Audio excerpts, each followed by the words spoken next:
Le président de la République, dans sa récente lettre aux Français, a écrit ces mots.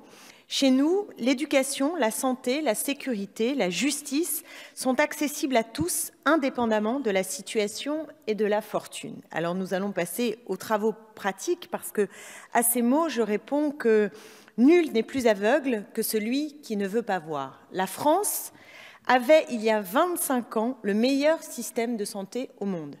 Et aujourd'hui, nous sommes au 24e rang mondial, donc c'est un recul magistral et force est de constater qu'un quart de notre population renonce à se soigner parce que ça coûte trop cher.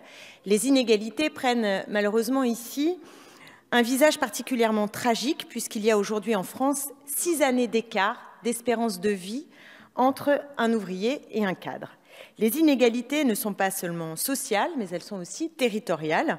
L'accès à la santé n'échappe pas à cette double réalité et les disparités prennent des proportions affolantes quand elles s'intègrent dans un contexte général fragilisé par le démembrement des services publics. Lorsque l'on parle de désertification médicale, nous avons souvent en tête l'image de la ruralité. Nous imaginons cette diagonale du vide qui épouse désormais les formes de la démographie médicale et qui rejoint aussi, ce n'est pas un hasard, celle du mouvement des Gilets jaunes.